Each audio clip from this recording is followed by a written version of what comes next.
Welcome to Sports Extra, your premium online sports show. I'm your host, Ruvimbo Chakoreka, and today we've got quite a bit to be talking about. Zimbabwe is taking on Afghanistan. Afghanistan is on tour here, and they are here to pick up the points. Believe me, they won't be leaving any behind. We're also going to have a chat around rugby, starting off with schoolboy rugby. There were sumptuous encounters over the weekend, and we're going to be giving you results as well. And then we go over to the Goshawks. Has the preparation in the Currie Cup been enough? Has it provided the necessary dividends that it needs to? Because we're going to France, and we are going to be taking on Ivory Coast in our first encounter in the Rugby Africa Cup. So we want to see whether the preparations have actually paid any dividends at all. Then, of course, we're going to take a look at the Castle Lager Premier Soccer League. Dynamo's victorious. So apparently the whole nation is excited. I'm just saying, I don't know. But apparently the whole nation is excited. And then we look at the French Open, 14th title for Rafael Nadal when it comes to the French Open. Has he now made that Grand Slam a Farmers League? We'll be talking about all this and more right here on Sports Extra.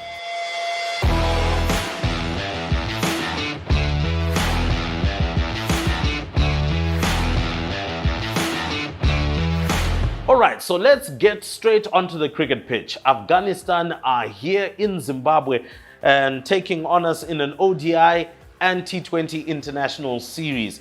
Now, the first match was played on Saturday. It was a heavy win for Afghanistan, winning by 60 runs, and that shot them up to the top, rather into the top 3 of the ICC World Super League. And remember, your ranking will determine whether you will qualify to the World Cup automatically or if you have to go to the qualifiers to actually qualify.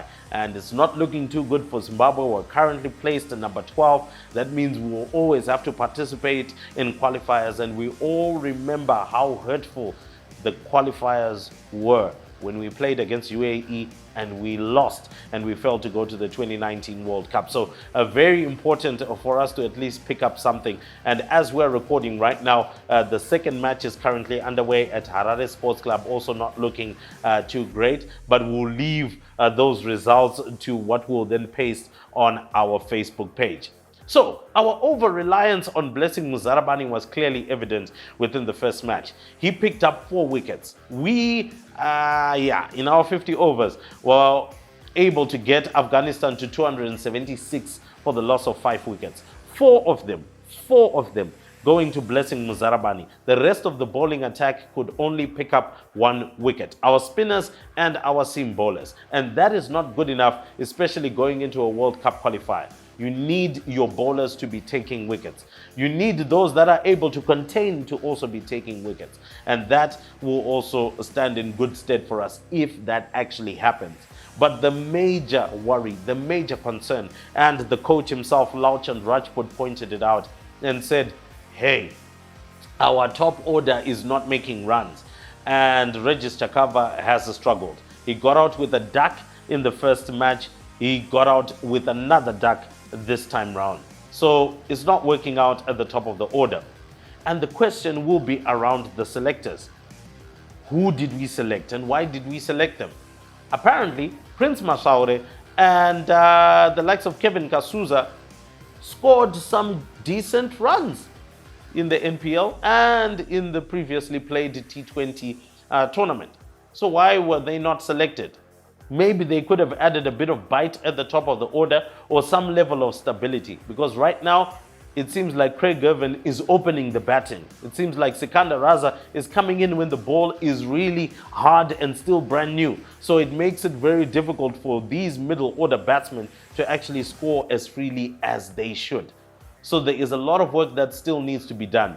Our fielding, well, needless to say, it was a little bit better in terms of the catches that we took in the first match, but it hasn't been that great in previous series. We are dropping catches. We aren't taking the half chances when they come. And that is the difference between winning or losing. So we'll see as the series continues. From the ODIs, we go into the T20s, and we know Afghanistan are very strong in the T20s. So it's going to be very tough for our chevrons.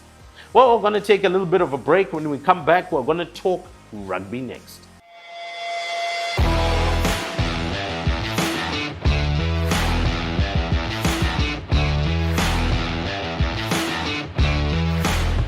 While on the rugby field, I must say the schoolboys are serving up absolute humdingers.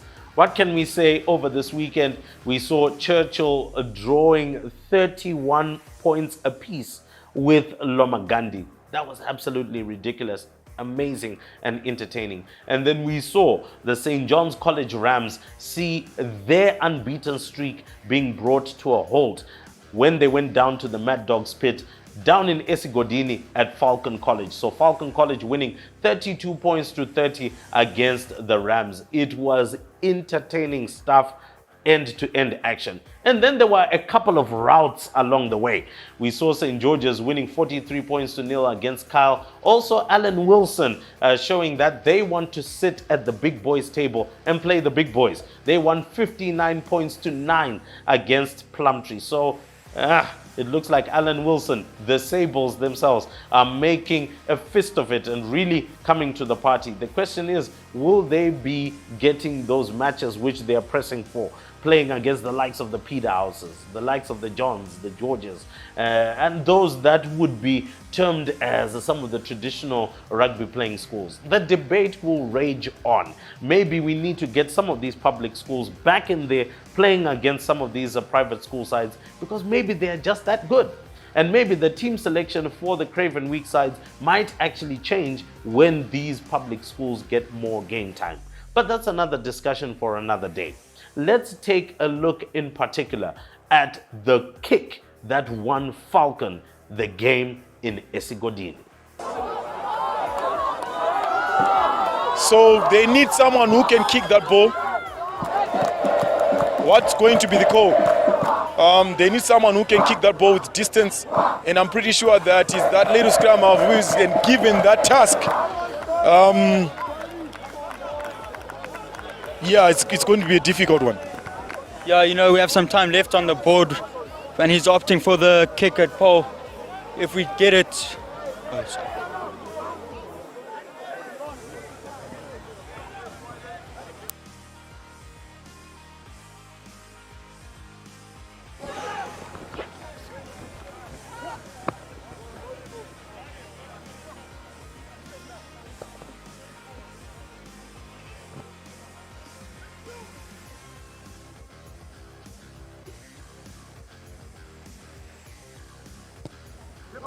And the penalty is good!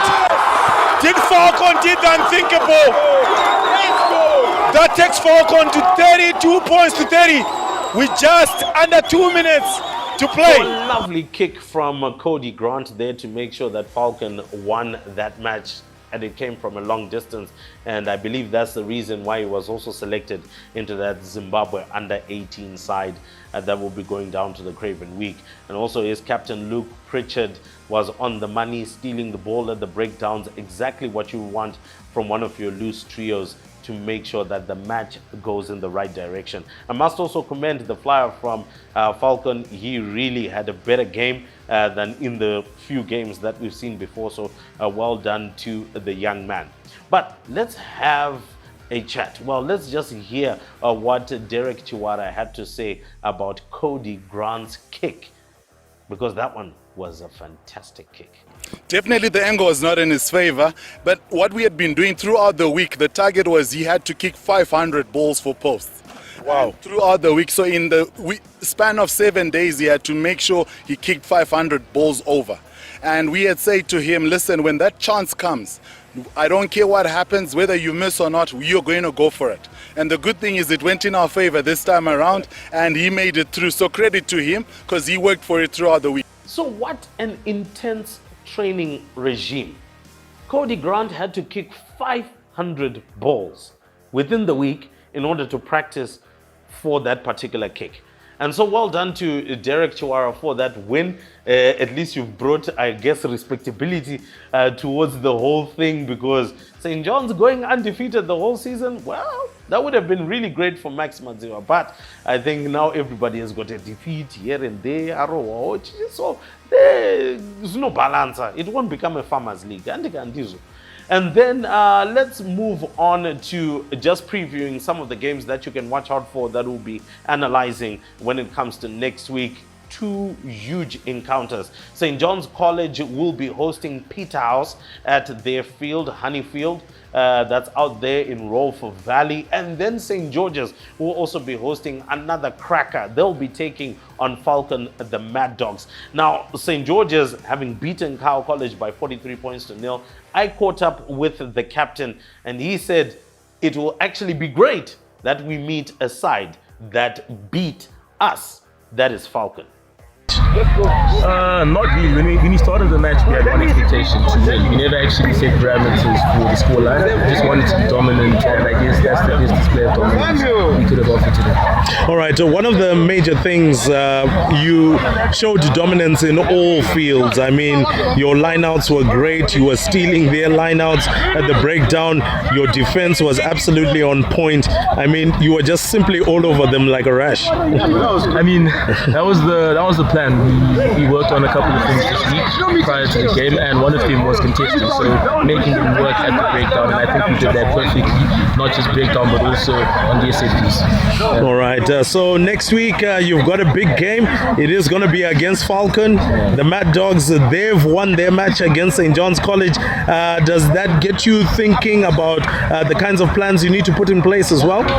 I mean, obviously we already had a set game plan for preparation for Falcon game, but now, you know, it's just nice to know we're playing a very good team, a team that beat St. John's to beat us, and it's exciting for us. Now we have even more reason to want to beat them. All right, so we'll be looking forward to that match, but congratulations on the win. Thank you so much. Thank you. Well, it looks like Hungwe is looking for that kind of competition, and I believe that it is going to be absolutely amazing. So we'll bring you highlights from those matches when we get through to next week.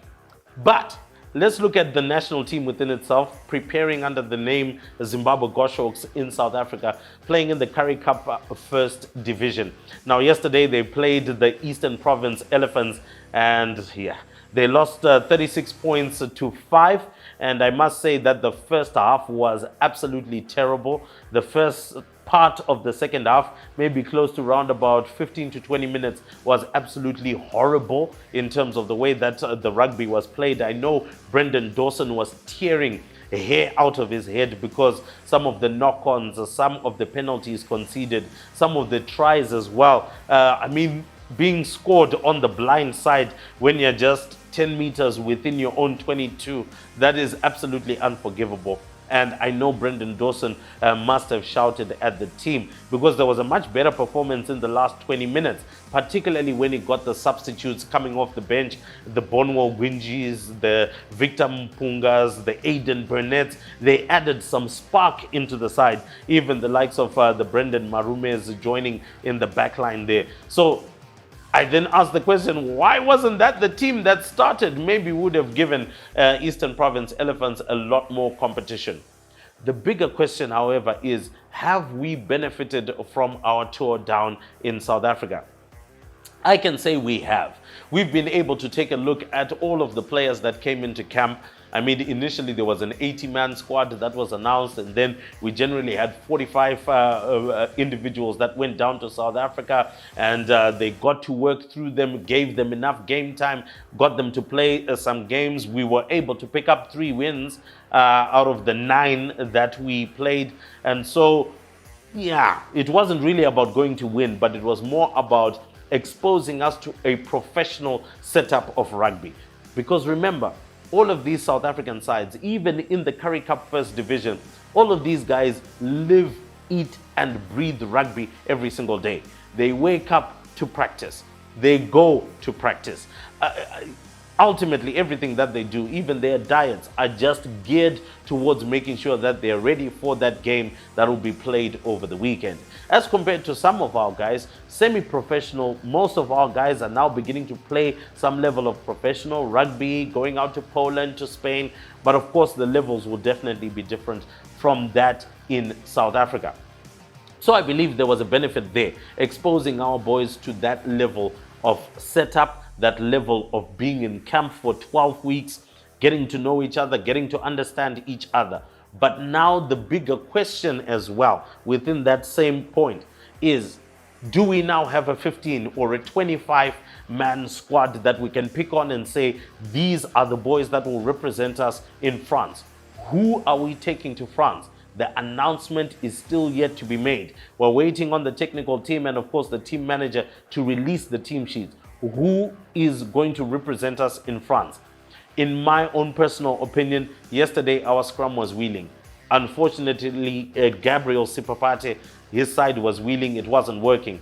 Tyron Fagan had a decent one within the scrum, but our scrum was being totally bossed, meaning that our lock pairing is unable to lock the scrum and make sure that even our ball, we win it. It wasn't quite working. Takudzwa Msingwini had a pretty decent half, but unfortunately there just wasn't enough for him to work with, as 3/4 of the time Zimbabwe was on the back foot. We struggled under the high ball. It was kicked up, and goodness me, we just couldn't get it in our hands. The number of knock-ons, dropping the ball whilst going into contact, those are inexcusable mistakes, particularly when we get to the highest level. Because believe me, Cote d'Ivoire is now improving. Namibia will eat us alive if we play that kind of rugby. Because they want to go to the World Cup, they don't want to stop, and their improvement has been seen World Cup after World Cup. It's now becoming so difficult for us to even think about beating Namibia. Yet, when we go back into the 90s, Namibia may not have been an entity to speak about. And so, hopefully, that team sheet will come out in the way that we love. We're going to take a short break. When we come back, we talk local football. And apparently, the city of Harare is painted blue.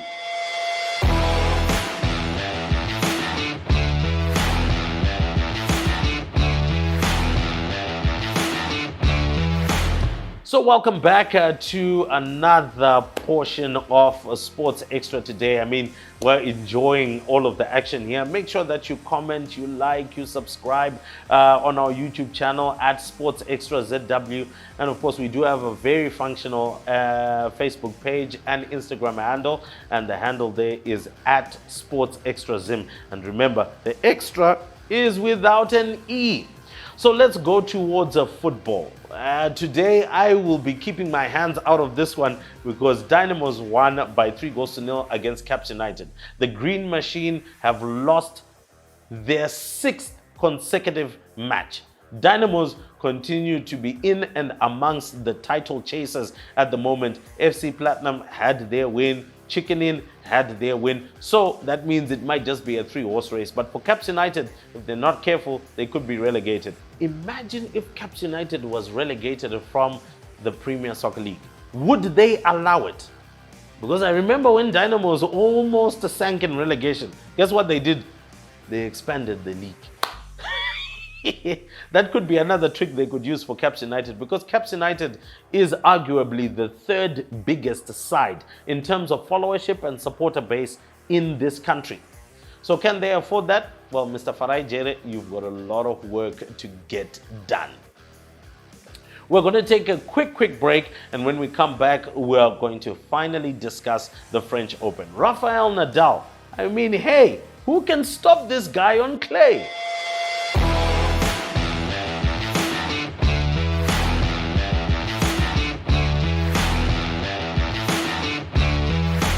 Can anybody stop this man when he goes to Paris on what they call the Court Philippe Chatrier in the tournament that they call the Roland Garros? Yeah, I'm trying my French there. That was the French Open, and Rafael Nadal picked up his 14th French Open title. This man is a GOAT in my view. He's now got 22 Grand Slam titles, 2 ahead of Novak Djokovic and Roger Federer. And Roger Federer, I don't think he'll be coming back in and amongst that conversation now. I think his age has caught up with him. Injuries have just been keeping him out of the game. And he tends to favor the grass court and the hard court. So, well, it happens like that. But to help us see what actually happened over the French Open, it is Rukudzo Vengesa. So the 2022 French Open has come to an end with 2 very unsurprising but deserved names on the 2 trophies. Starting off in the women's draw, Iga Swiatek, the world number one, had come to the tournament off the back of winning 5 straight WTA Tour events, and she certainly lived up to her billing as the odds-on favorite by walking through the 7 matches required to win the Suzanne Lenglen Trophy. Swiatek dropped just 1 set across the entire fortnight, and she had an easy time of it in defeating Coco Gauff, the 18-year-old American, in straight sets in Saturday's final on court Philippe Chatrier. So Gauff herself was playing in her very first Grand Slam final just 3 years after that magical run to the 4th round of Wimbledon as a 15-year-old. She was hoping to win her first major, but she ran right into the buzzsaw of Swiatek, who looks pretty much unstoppable at the moment. 6 straight events won now, 35-match unbeaten run, equaling Venus Williams' 21st century record for a long unbeaten run. Can she extend it though into the grass court season? Not her favorite surface. We'll wait and see if the world number one can continue this very remarkable run. In the men's draw, the evergreen Rafael Nadal extended his extraordinary French Open record to a 14th men's title, emerging with the straight sets victory over a game but ultimately overwhelmed Casper Ruud playing in his first Grand Slam final. Nadal found himself a 3-1 down in the second set, having won the first quite easily 6-3. But he did not lose a game after that, reeling off 11 straight games to come through with the very simple win in the French capital. Nadal, those pretty much, I guess he can say, his biggest win of the fortnight was their quarterfinal victory over a legendary rival, Novak Djokovic, in 4 sets. That pretty much saw him going through the rest of the draw with somewhat of a bit of ease, though the semi-final against Alexander Zverev was certainly difficult, made easier, of course, by Zverev's very unfortunate injury. However, Nadal is already starting to make noises about this having been potentially his final French Open title. Of course, he has come out and said he does not want to continue playing if he has to take more anesthetic shots to his chronically painful left foot. Is this the end of that fantastic King of Clay run that has seen the man win 14 titles across 17 years? Well, as I said, the conversation will definitely continue about whether he's the GOAT or not, but well done as well to Iga Swiatek, as well as the likes of Coco Gauff making her maiden Grand Slam final at the French Open. That was no easy feat for an 18-year-old who had just graduated from high school. Well, my name is Rumbo Chakreka. I'm your host, and don't forget, like, share, subscribe, comment on our YouTube channel, Facebook page, Instagram handle. We feed off of your comments and we truly love them. Anything that we can do in order to make sure that we continue to improve the show and make it worth your while. Up until next week, cheerio.